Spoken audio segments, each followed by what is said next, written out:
All right, then. It's August 4th, 2013, and you're watching Mods on Air. 2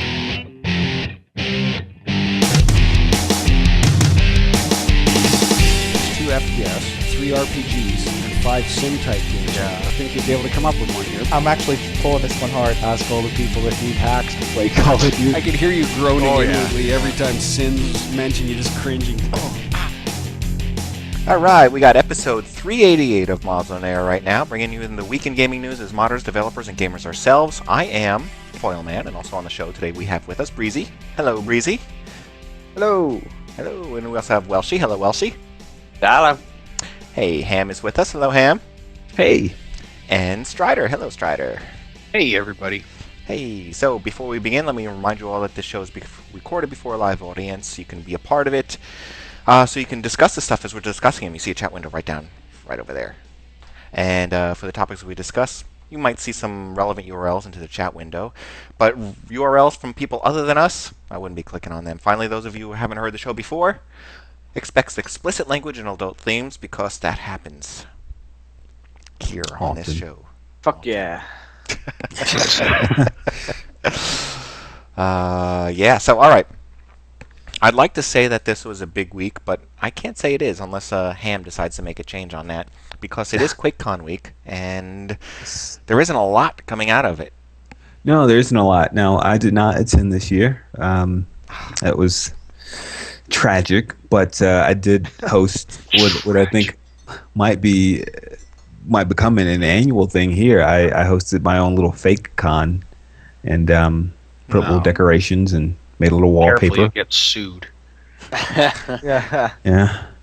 Well, you're right about that, but you know, risk I'll take. There could potential for sewage. And so I guess so I should say this, that in the recent years, Quake-Con has changed the way the network operates. And by that I mean that it's no longer necessarily a LAN party.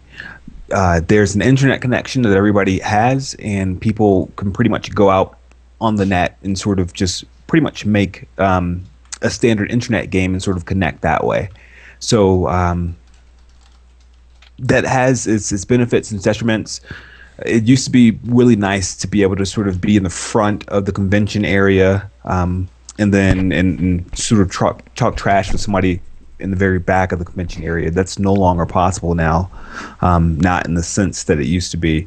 Somebody would have to make a publicly accessible internet game and then have other people join who are also in the convention BYOC area.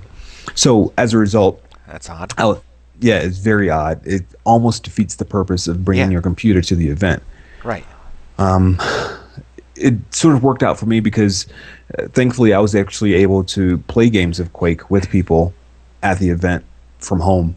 And thanks to the Twitch streams, I was able to see quite a lot of stuff. There were a few events I was not able to look at. There were sort of you mean like keynotes? No, the keynote I was actually able to see. I sat there and sort of for 3 hours and watched that. I cannot ask you a question in person. I can't watch those keynote speeches from Carmack anymore because I'd face plant my desk because I'd fall asleep. I find them to be very interesting. I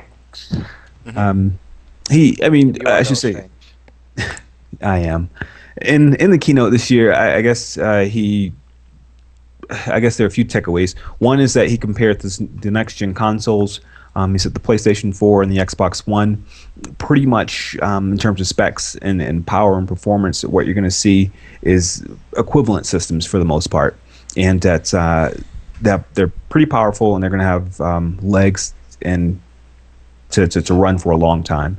So it's going to be quite a while before we see another iteration of consoles.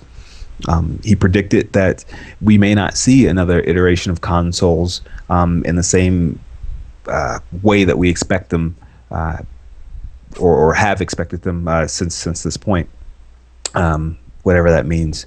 So he's pretty confident about these next consoles.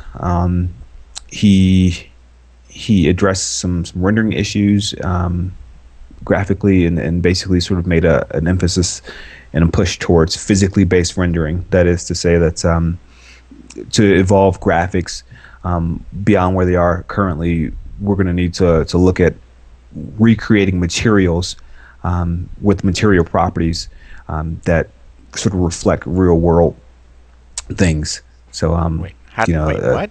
That okay. So in a sense, in a sense, I should say this. Nowadays, when you look at games, certain materials within games, like I don't know, a leather coat, for instance, does not necessarily look like a leather coat. Sometimes it can look like a sort of a waxy something, and a lot of materials sort of don't look quite right. But his emphasis was that if we make materials look correct, make them reflect their real world counterparts, then we'll have a new level of graphical fidelity. Okay. And so that was his big push. No news from Doom 4 though. That's a bit of a disappointment. I've been expecting Doom 4. He was forced to pick sides too, and he wasn't happy about that. I saw that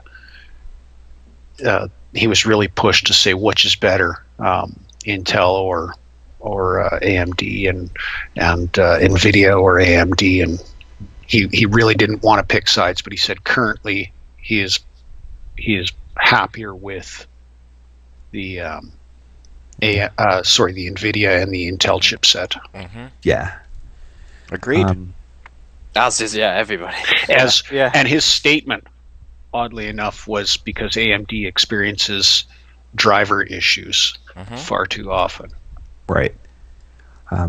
There may be some changing winds with both these new consoles having AMD hardware.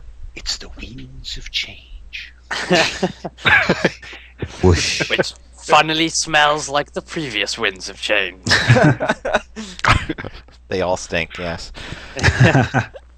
We have obvious changes happening with Microsoft. I mean, Microsoft didn't put out a console; they put out an entertainment system.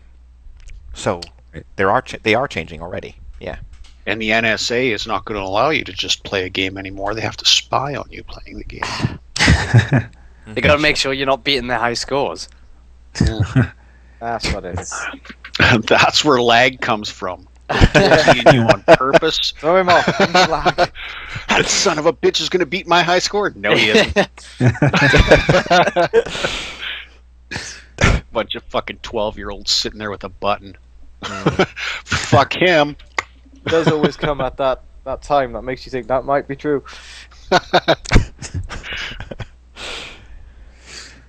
All right. So what else with Quake-Con? That's it, isn't it? Well, I don't know. I just, it was a different experience being here at home and sort of trying to participate remotely. I did a lot of Quake playing. I've not been asleep in over 24 hours now, and just playing Quake all day. The last 4 days, I've had a diet of chips and salsa and chocolate milk and kombucha. Your girlfriend must love you. Yep. Yeah. But it's, I mean, for the most part, just like being there, man. For the most part, it almost felt like I got all the satisfaction of being there without the expense. I was able to stream the most important events. I was able to look at all the tournaments and things like that. So I was able to play games with the people there. Not ask any questions right at the end. Well, so essentially, the conclusion you've come to is there's no point in going. You might as well just sit at home. Is that what I'm getting to? That's what it said. I think that's what you said. just got. And the cool thing is you saved all that money. Now you can come to PAX. Yeah. There Now it you have is. no excuses. Oh boy. Well, they also mentioned a couple other games. They mentioned Wolfenstein or Stein. Yeah. And that one was a Quake-Con like an angry German. exclusive. Sadly. It's what exclusive? It was the playable demo, obviously, on the show floor was exclusive to people attending, but also the presentation they had, the gameplay presentation was exclusive. That was not streaming, so I did not get a chance to experience that. Sadly, that was one of the few things. Well, they said it's going to be delayed again. I don't know. Right. 24. Sometime Q3 2014 is what they're predicting right now. Yeah. Awesome. Well, I don't know. Did you get any reactions on from people on this game? Because generally the Wolfenstein games, as of late, have sucked, to put it bluntly. Yeah, and I was sort of scouring, looking for people giving their impressions of it, and I managed to find, I think on IGN, part of the article I had to leave and do something, so I couldn't read all of it, and by the time I got back, I just didn't remember where the article was because I couldn't find it anymore. But they described the Wolfenstein they saw as being a bit schizophrenic and a bit all over the place, and it wasn't sort of that experience that they expected, and that was sort of what I got out of it from the brief bit that I read. So that's not what I expected to read, especially with the people working on the game. But apparently, they need some time to polish it up. Okay. They also talked about Skyrim stuff, right? Skyrim Online, was it? Yes. So no, I did see that presentation, and thank you for reminding me of it because the fact that I forgot about it tells you just how moving that was, or unmoving. It looks like garbage. I don't know any nice way to put it. It looks like garbage to me. Well, it is online. It's not going to be a standalone sitting a game that's on your computer, all set to go with the beautiful graphics and right. Isn't that a big difference? Or are we talking about a game that you do have to do fully install with all the discs and then you can play it online? No, this will just be like 24 gig download. Yeah, this is. I mean, we don't know if it's going to be free to play or some combination thereof yet. But I've been playing a lot of MMOs lately. It's something I never would have imagined years ago, but here I am playing lots of MMOs. And based on what I'm seeing, as compared to other MMOs that I'm currently playing right now, it looks like trash. And maybe it has something to do with the idea that I just don't like Elder Scrolls games.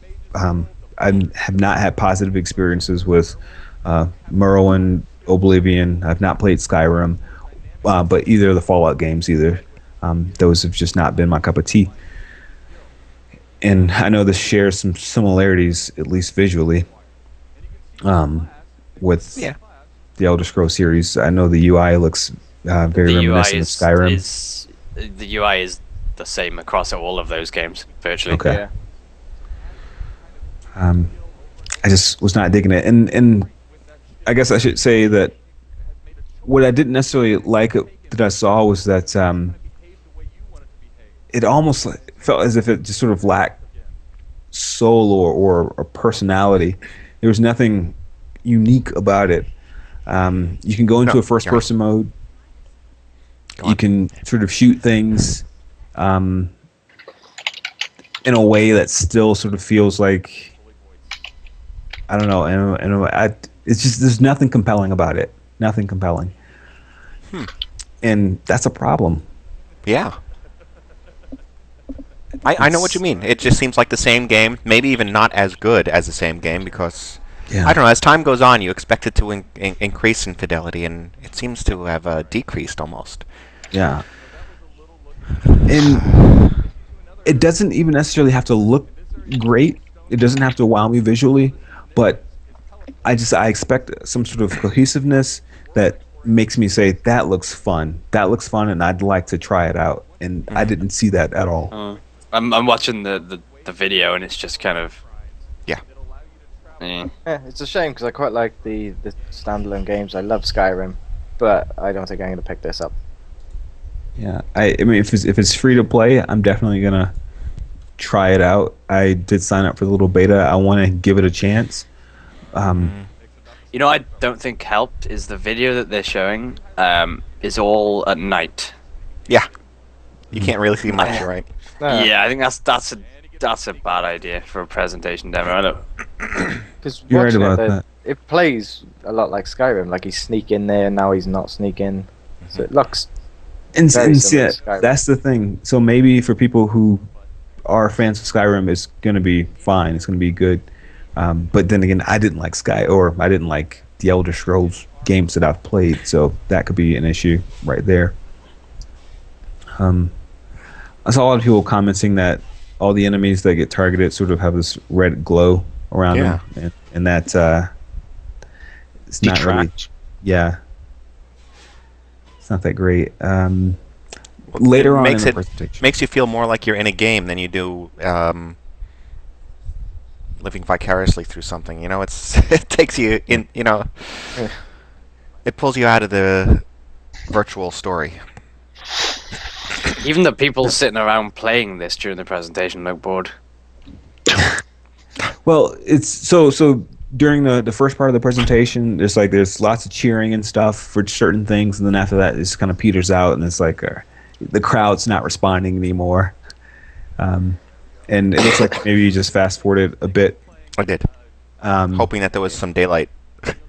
Yeah, No, there isn't. They do a dungeon, and it's brighter, but I'm not sure if it's necessarily outside.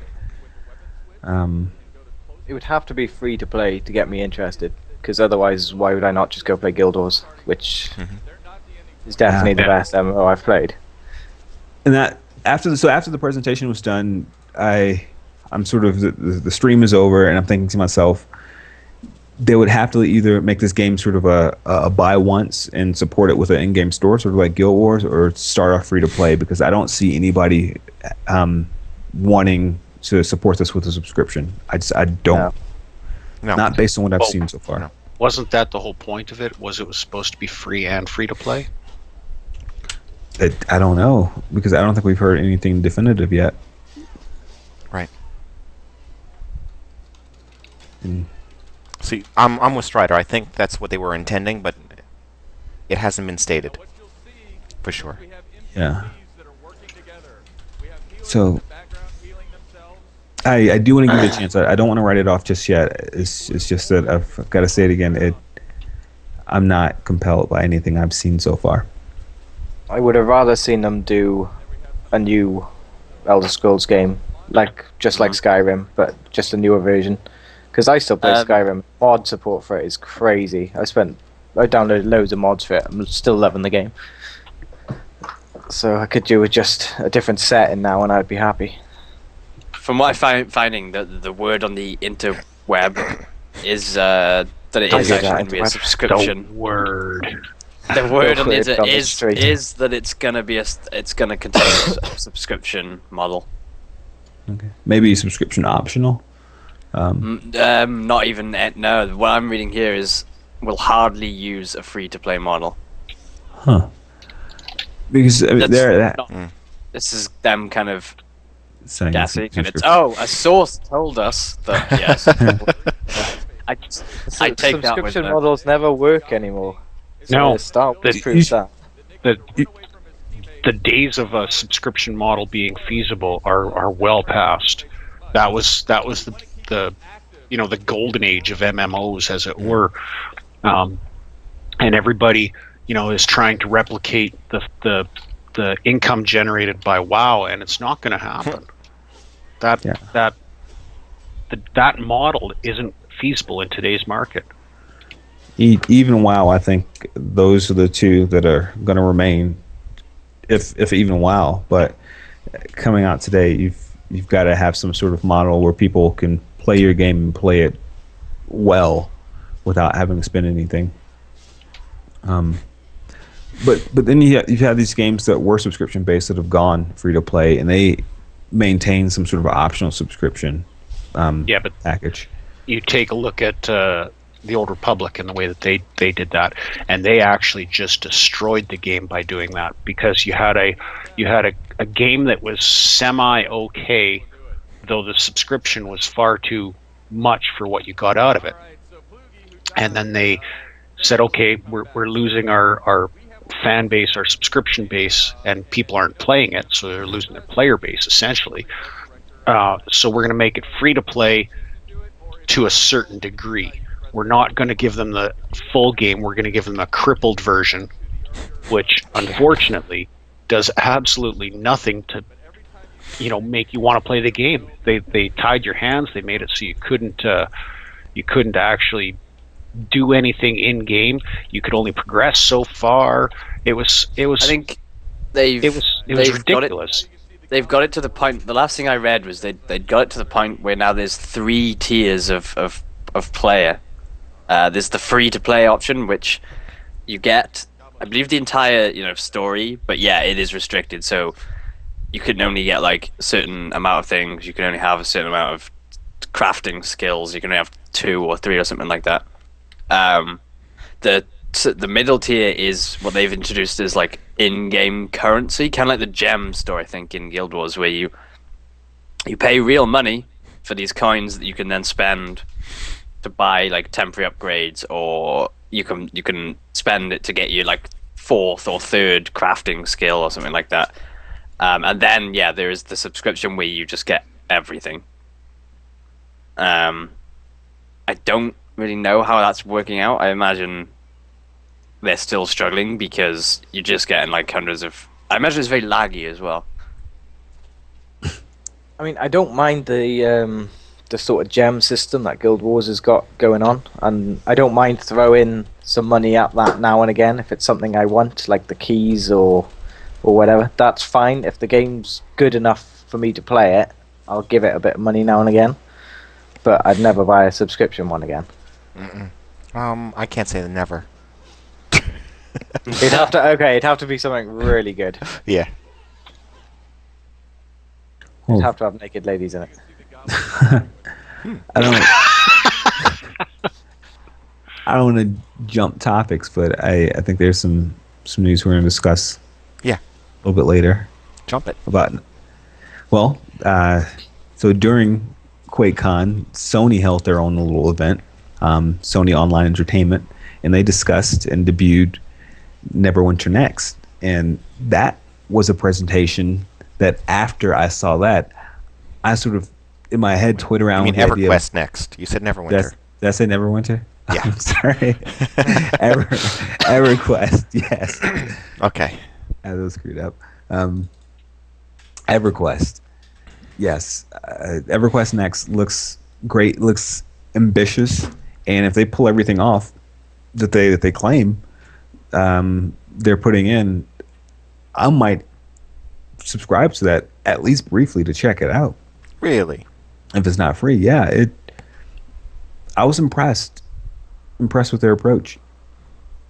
They've got a destructible world. That's pretty huge for MMO. This is they're talking about voxels, right? So that it's back to that where everything is made up of essentially atoms. Yes. Yeah. Yeah. Interesting. I don't know how they're doing it, but yeah. Fucking Minecraft based, where it's it's voxels, but it's 8-bit voxels. Right. 8-bit voxels. Yeah, it's I don't know what kind of stuff they're doing. My assumption, and this is me just assuming stuff because I have no clue what's going on with the technology. I'd assume that at some level there are voxel meshes, and then there's a polygonal mesh that goes over top of the voxels. And certain voxels have certain data to say that at this particular voxel, it's got a certain, I don't know, it just holds some extra data to say it's tapered here in such a way or whatever. And to explain a voxel, it is a volumetric pixel. So it is a pixel, which is, a single point that has volume. So it's more than just a single point. It's got something to it. So you put a whole bunch of atoms, as Welshy said, together. You got a whole bunch of voxels. You have something that is more freeform or destructible, or you can do more with. But it requires certain programming techniques, or well, I assume the trade-off is going to be like a shit ton of memory space. Mm-hmm. Yeah. Well, one of the great things about voxels is that they consider it's a volumetric pixel, and the pixels don't necessarily have to take up so much memory. it's part of the reason that Minecraft can have a world that takes years literally to go across and can generate that very quickly. In part because it's procedural, and in part because it's 8-bit. yeah. But voxels don't take up too much space, and I think the reason it's not blocky is because they're using like sort of some sort of adaptive polygon mesh that sort of wraps around the voxels, so to speak. But I could be completely off. I don't know. It doesn't make sense. I guess it could. You're saying that every point in space has a mesh assigned to it. So what's the difference between that and just models? Well, how's that make it a... So models typically static. Yeah, models are static. So you can just say, hey, these are where some voxels are. Here's sort of the density of the voxels, and then just you can code to say wrap a mesh around here, like a procedurally wrap a mesh here, and I don't know, tessellate it. See, that would make sense if you were making a bunch of stones and putting it together, but not if you're making a giant rock. Yeah, well, that would just be one piece. Well, that's the thing. They can sort of break it up as much as they want to, and once they sort of, and this is of course all just theory, but once they sort of break up some voxels and say, okay, separate this group of voxels from this particular area, then it rewraps a mesh, and now you see bits and fragments and stuff flying everywhere. I don't know. I'd have to look at this to explain it a bit better, but he's been up 24 hours already. Give him a break. Come on. Playing Quake-Con. Get your back, Cam. Get your back. Thank you.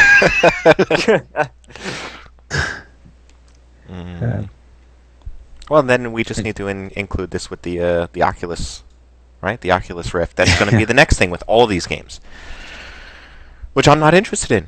I'm not interested in being nauseous while I play my video games.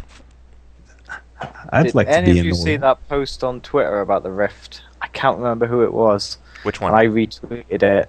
It was the guy on the Rift with the roller coaster demo. No, I didn't see the roller coaster one. I'll see if I can find it. I'll post it up. I did come across a couple others, like something similar, I guess, was somebody who put together a really, really bad version of Paperboy. That's the old NES game.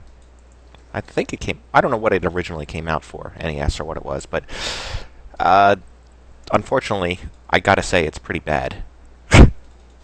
Because he put a bicycle together so that you're bicycling like a Paperboy and you're throwing it as you're looking.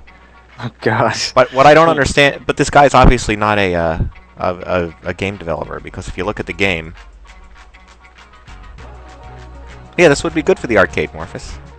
Yeah, that's exactly what I was thinking when I saw this. But it's like built in Minecraft, kind of. Blocks. Even the bicycle tires. Yeah, exactly. And it only goes straight. It's like you can't turn. It's not because he's not a game developer. He's just going for that retro feel. Nah, he doesn't even turn. He knows where the bucks are. Hipster. Yeah. Let's go for the hipster market. This got built in Unity, so it could definitely look different. Definitely. I like how positive. No, it's just a guy sitting there riding a bike throwing imaginary papers. That is what's happening. Don't put any extra level of sheen. Like, oh no, it's got potential. No, it doesn't.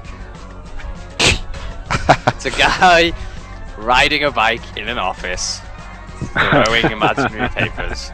But then there was another game that came out called HydraDeck, or not came out. Another one that was announced as far as being in development using the Oculus Rift. Here it is called HydraDeck. And this is a shooter that must be used... he's got some sort of what looks like a PlayStation controller in his hand. It's well, it could be the Razer version. Hydra. Yeah, Razer Hydra. Exactly. And he's got the Oculus on, obviously, and must have a Kinect going on in the office. Although I don't know what's strapped around his chest. Here I go. For anyone who doesn't have an Oculus, here's a full playthrough. A belt. It doesn't really mention that. Don't then. Pacemaker. But there he is. playing a game and with a floating gun. And so he's playing it, and he actually has to duck. To move forward, he has to use the joystick, but he can pull the trigger like a gun.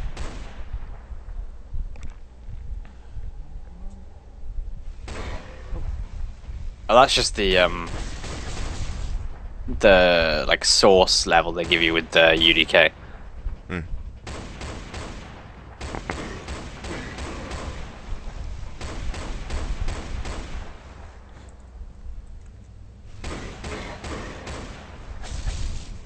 I don't know what he's using to video capture, because it looks like he's in a small room, yet it's capturing him in a wide angle. You know, if he's able to crouch all the way down like that. Hmm.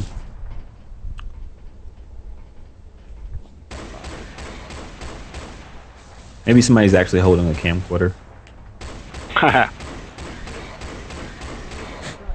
Shake cam video. Yeah. I don't know if this is something that you guys are interested in at all. Playing a game like this. I think it's another sort of arcade experience, or could potentially be an arcade experience in a new generation of arcade. And the reason it'd have to be an arcade experience is because I wouldn't want to go through a full anything at home, constantly ducking and. No. Yeah. How is he aiming? With the You mean because there's no crosshairs? Well, yeah, he's like not looking down the sight. I know. I don't know.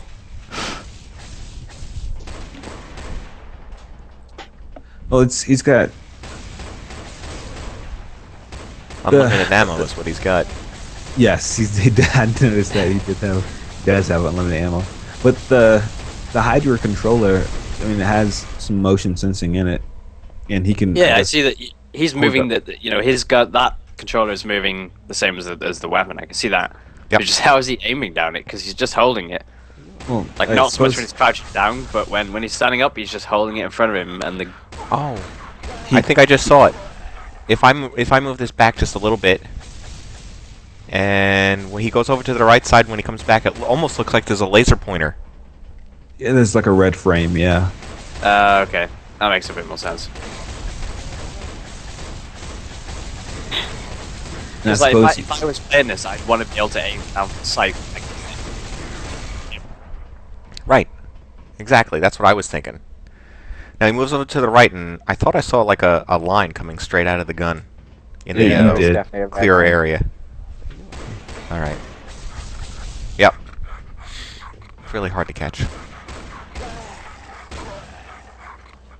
I suppose you can hold if you wanted to, you can hold the controller at the eye level too, and hold the gun at your eye level in game. Well, does it? See, I've. No. Doing that.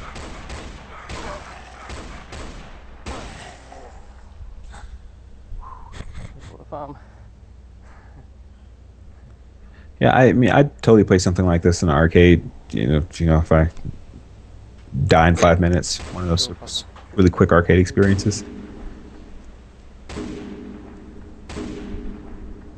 Okay. So, still not interested in the Oculus myself.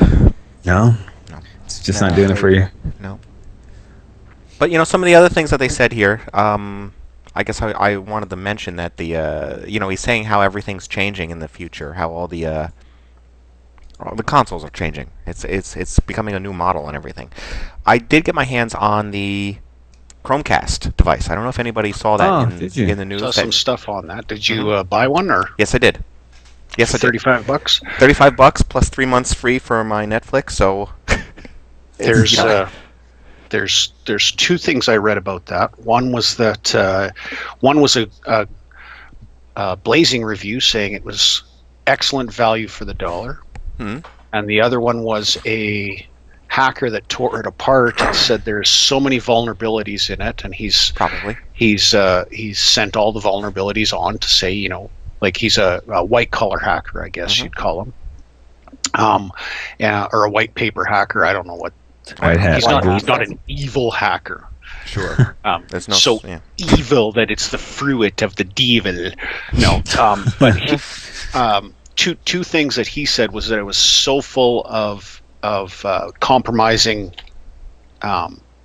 holes that just like glaring security breach possibilities that he's hoping they'll fix. And the second is that the architecture of it is so much more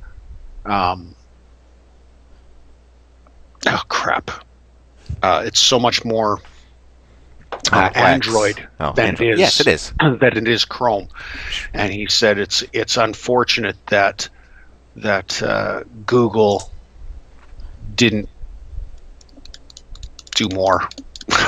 Well, because really, of course, people are going to want more. Android is not going to be going forward in the same way that everything else could. So I don't know. Well, yeah, there's a lot of Android architecture going on in there, but it's all behind the scenes. You're going to have something going on. And where they're going to draw from? They're going to draw from the programming that they already have available. This is a tiny computer, and you can't tell it's a computer really, other than the fact that, all right, we know that when you turn something on, it starts to boot up, and that's what it does. Just like your phone. Your phone's also a computer. It boots up. It says it checks the server to see if there's any kind of updates to apply. It'll update and go from there, and then it just sits there waiting for the commands to occur. And the commands are all going to be streaming-based commands. It was very, very easy to set up. I set it up with my phone.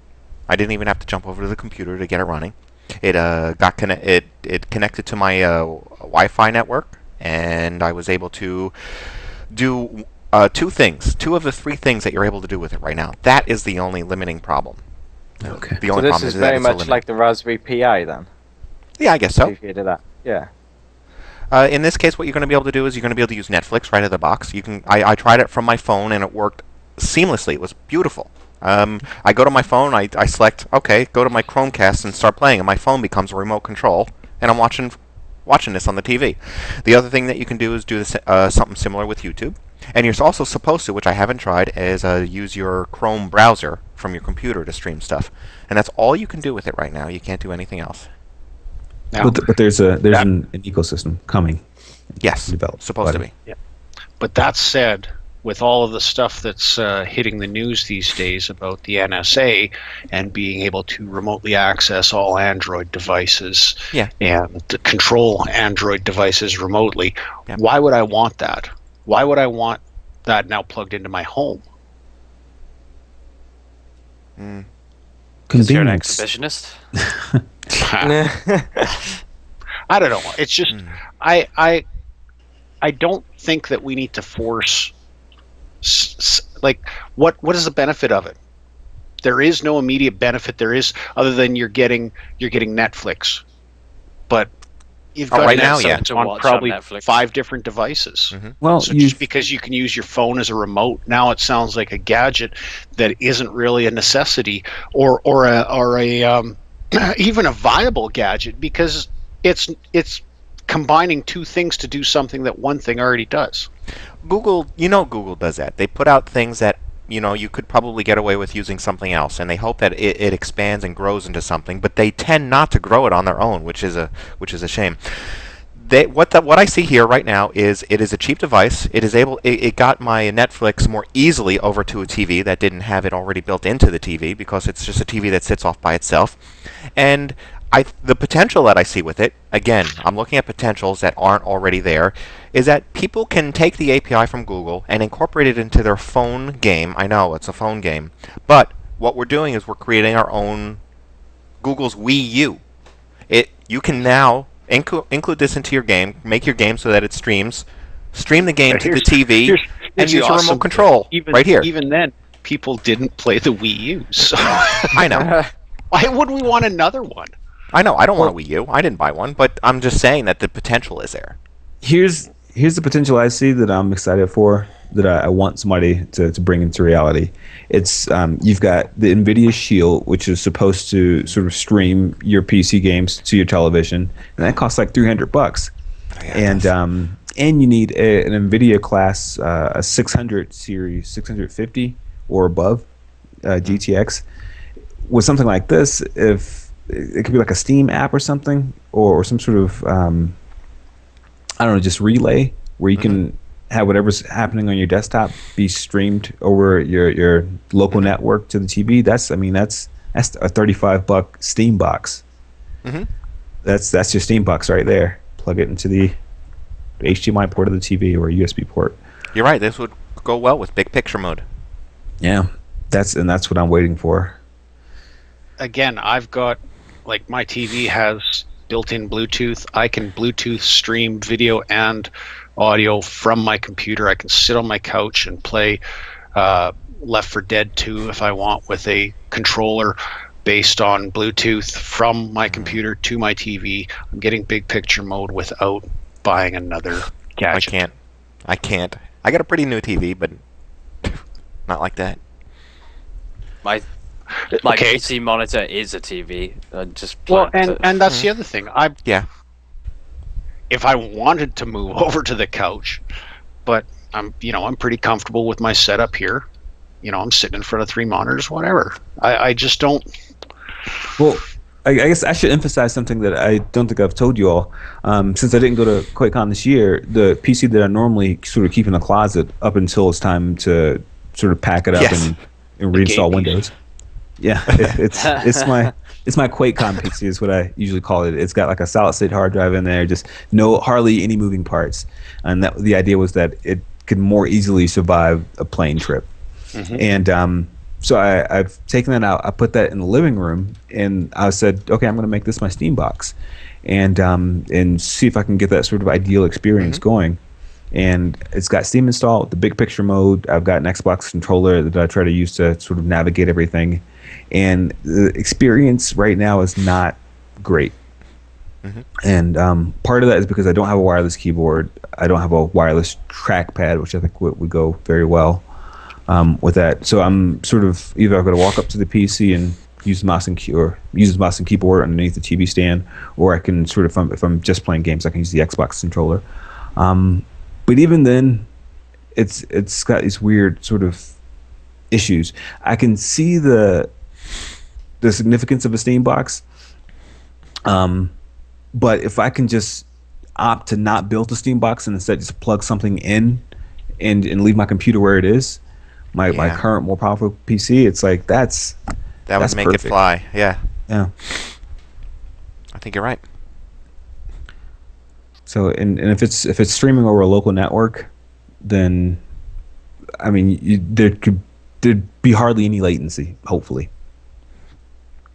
And there you go. There's your Steam box. All right. We can talk about some other stuff. Unless was there more out of Quake-Con? No, I think we covered the significant stuff. I mean, John had this keynote. There was the Elder Scrolls thing. There was a talk with its new art director, the guy who he worked just some concept art for Pacific Rim. There was like a talk about that stuff. It was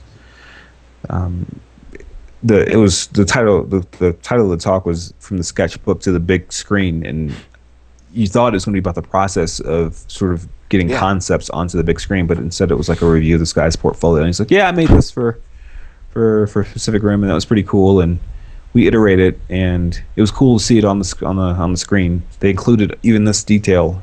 I'm just like, all right, well, I mean, that's cool. You made some artwork, and somebody else modeled it and put it on screen. I thought that's what the talk would be about that, but it's just like, look at this art I made.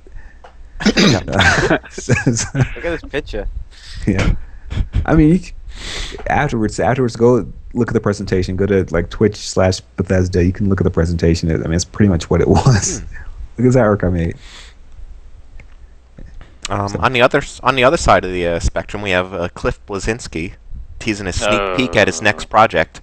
And the reason I bring this up is, didn't he quit the industry? Why is he back? Many people have asked that question. But I mean, he did, right? Didn't he say that I'm done? I quit for a while. He quit Epic, yeah, and I think he wanted to focus on other things. Didn't he quit his other project? No, that was somebody else. Never mind. I don't want to open that can. Maybe he wanted to go indie with his millions of dollars that he can use to fund a game project. Yeah. Well, hold on. I'm going to go to October 3rd, 2012, when he leaves Epic Games. IGN says, Bleszinski seems to hint that he may be leaving the industry outright. Don't care. So, all right, so he's got another project coming up, so something else is happening there. All right, moving on.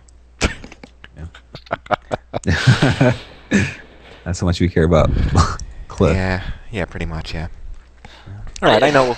I'm sure he's a nice guy, but what really bothers me is he is one of those people that has this weird kind of become almost a celebrity just because he's like, I saw one of the expos last year. He was doing a signing, like he's sitting down at a table and people are getting it. Like, what? You're a producer? Like, what the fuck?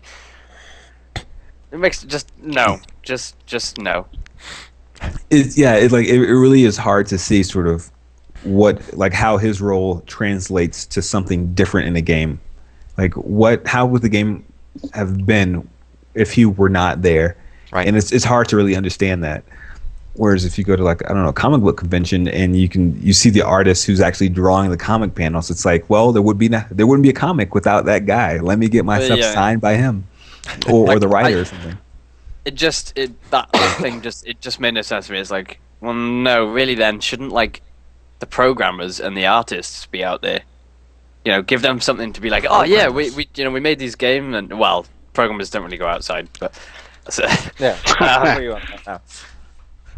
But it just annoyed me that he was sitting there and people were lining up to meet him, and it just what? Just go and do your job. Well, I guess he became the talking head of Epic. So yeah, he did. Well, so is people like Hideo Kojima, is Metal Gear Solid. You don't see him sitting around doing signings and it just annoyed me. It was unnecessary. Because he's just so short, you can't see him over the desk. Yeah, that's true.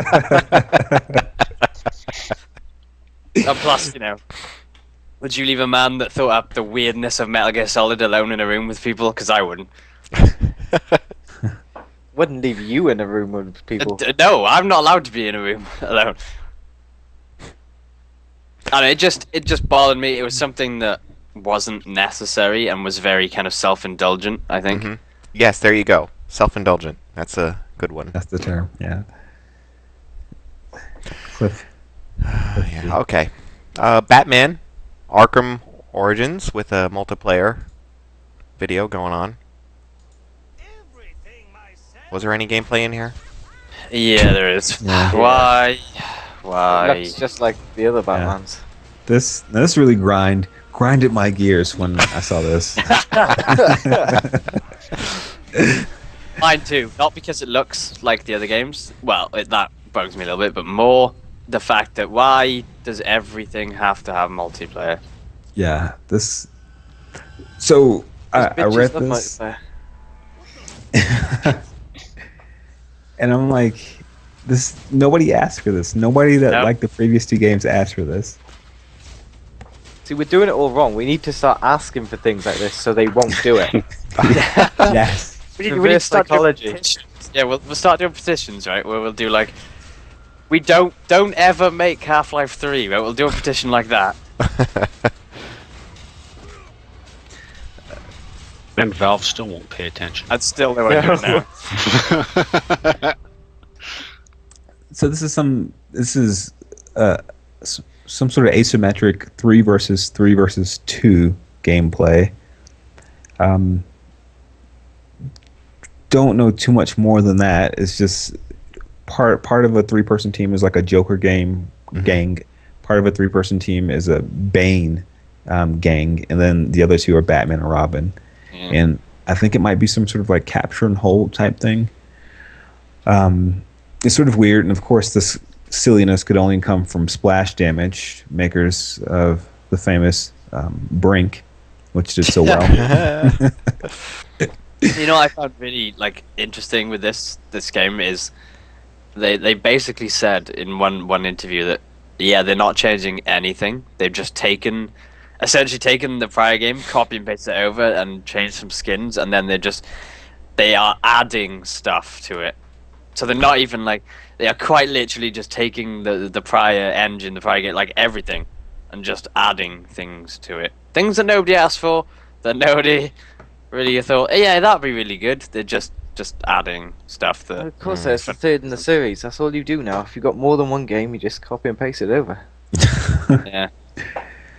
And the weird thing is this, and it's sort of, it doesn't make sense, and yet it does make sense. It's just that even though there's a separate team working on it from the core team, so it's the Splash Damage is doing the multiplayer, somehow if you have a poor multiplayer, it brings down the experience of everything. Even if the single player is top notch, having a poor multiplayer, because the multiplayer is there and it's not great, it just ruins, or it puts a damper on the entire thing. And it sucks that that's the case, but that's just kind of how it is. I guess one bad apple spoils the bunch. Yeah, well, it's that thing of as well of like, we've got a franchise now, so let's put multiplayer on it, because now we can market it as a multiplayer game, and we can sell more DLC packs, because now you can have different skins, and we can have extra multiplayer maps, and like if you buy this one, you have this multiplayer map, but you didn't buy that, so you can't play with me. Like, just fuck off. And I'll probably still buy this because it's Batman. Like, there's no to it. Like, I'm gonna end up buying this because it's Batman. It's just whether I'm gonna be happy about it is the. Well, I will be, because again, it's Batman. I'll take. But whether it's actually gonna stand up as I don't think it is. I think it's gonna struggle it a lot. Yeah, it's weird. The first two games were great.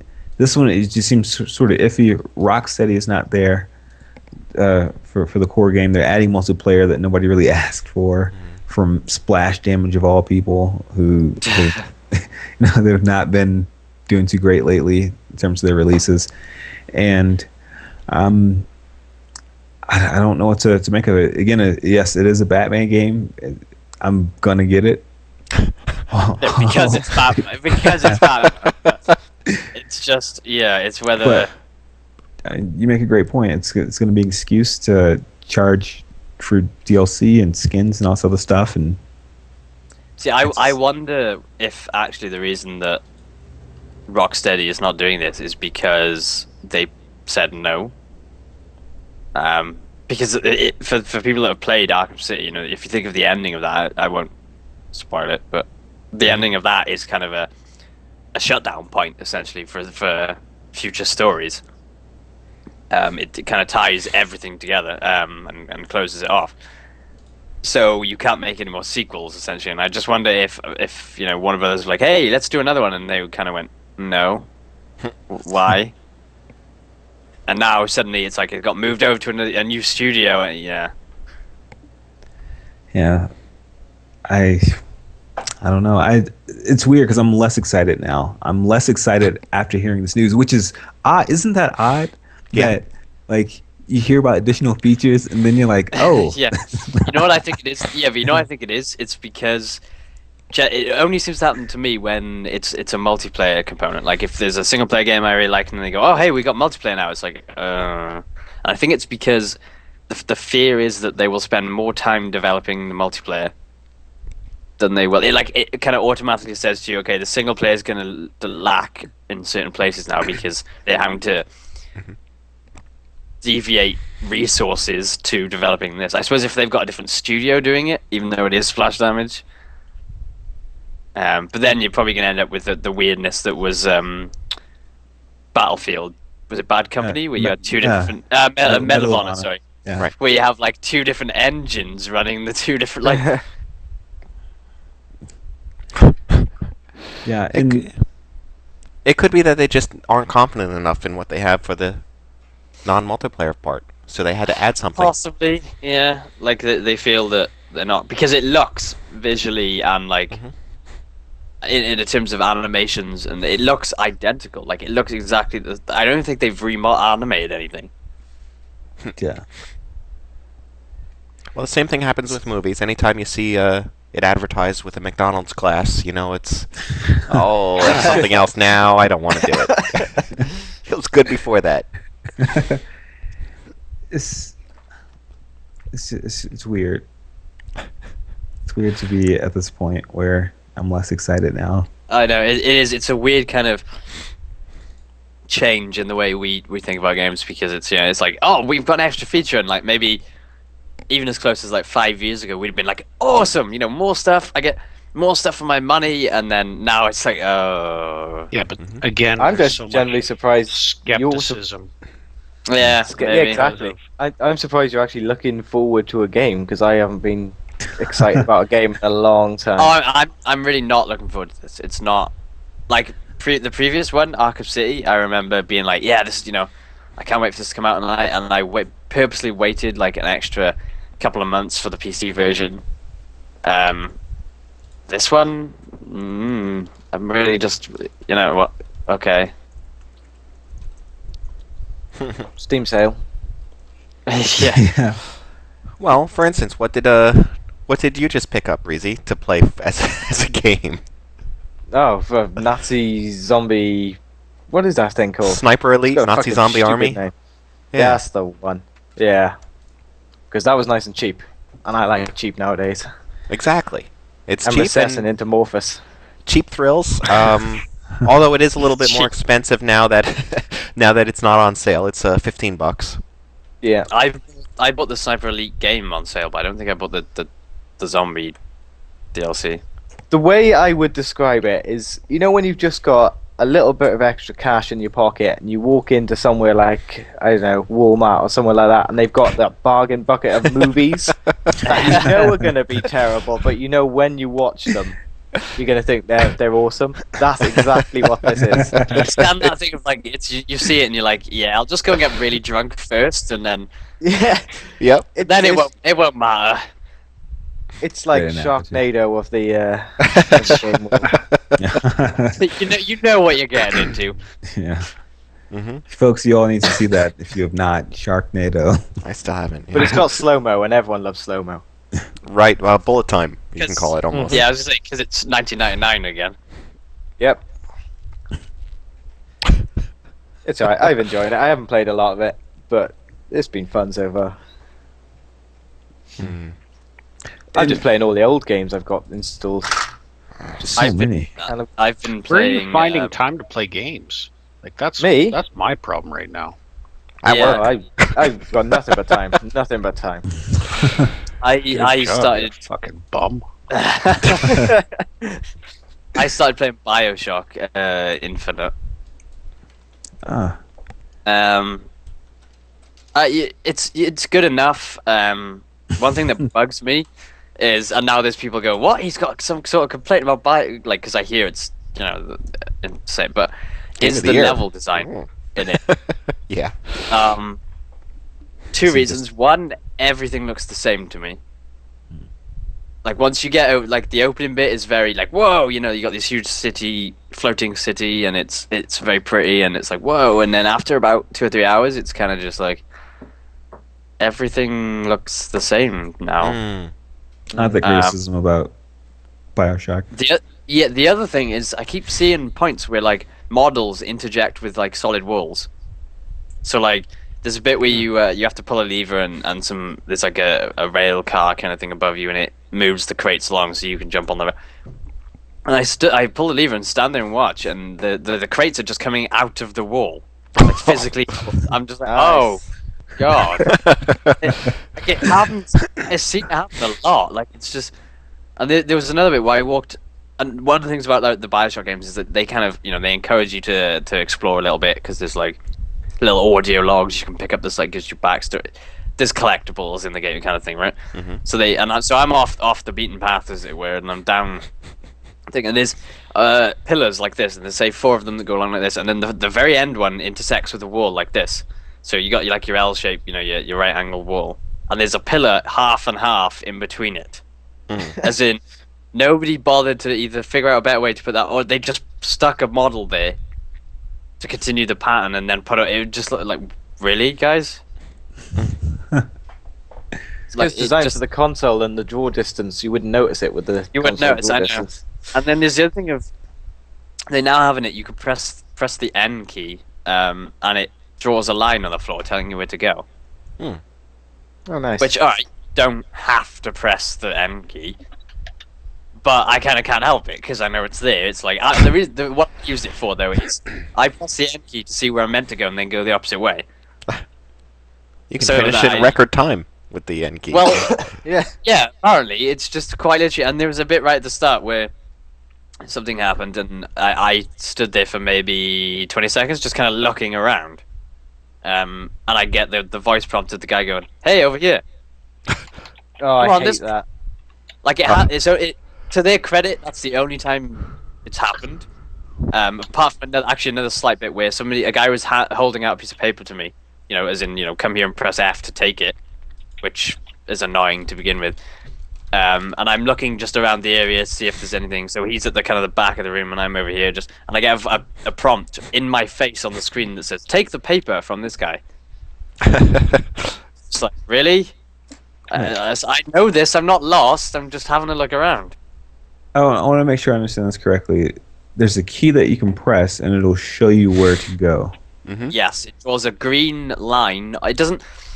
To be fair, we'll give them it's not a direct go this way. You see it from miles away, and it's like a spiral. But yeah, and it draws a line, say maybe 20 feet in front of you, so showing you. So essentially, if you got two ways to go, you can press that, and it'll tell you which way to go. Okay. Didn't the original BioShock and BioShock 2 have something like that? There was a little cursor on top of the screen. I'm almost certain there was a cursor on top of the screen, a 3D one, and it would sort of direct you where to go in terms of the objective. No, Maybe there was. I just didn't notice. Dead Space has a little sort of, you can press a button and it'll tell you this is where you need to go. That is true. It does have that. I remember Dead Space because it was he would point his hand at the floor or whatever, and it would and it'd be like, yeah. Anyway, Stryder, what's this? When do you have time to play? When you just asked me over Skype, can you have my crafting materials on Guild Wars? Lying, he's just back on Guild Wars, is what it is. It doesn't mean I've got a ton of time to play. It means I'm doing something that I shouldn't be with. Just needs to make the best use of the time he has. Yeah. All right. Anybody have anything else they want to bring up? We've hit our hour. No. No, and no. Okay. Yeah. Then I guess I'll wrap it up. I'll thank our hosts for taking the time out to chat today. Thank you, Breesy, for joining us today. No problem. Thank you, Welshy, for joining. No problem. Ham, glad you could make it. Thank you for having me. And Stryder, thank you very much. It's always an adventure. Sure is, right? Okay. On that note, I want to finally thank those of you who are subscribing members of Mods Online for taking the time out to do so, because that makes this show possible, and I'm all over the place trying to figure out what to push here. All right, we'll see you next week. Thanks for watching this week, and come back next week when we will broadcast another live show. Details for this and all past episodes can be found at MODSonair.com. We welcome your feedback via email at mailbag@modsonair.com. And please consider subscribing to modsonline.com to support our show. The opinions expressed by individuals on this program are not necessarily the opinions of our sponsors, owners, or partners. That's it. All right, everyone. Next week. Good closing. That's it. Uh, That's it. Now go do something.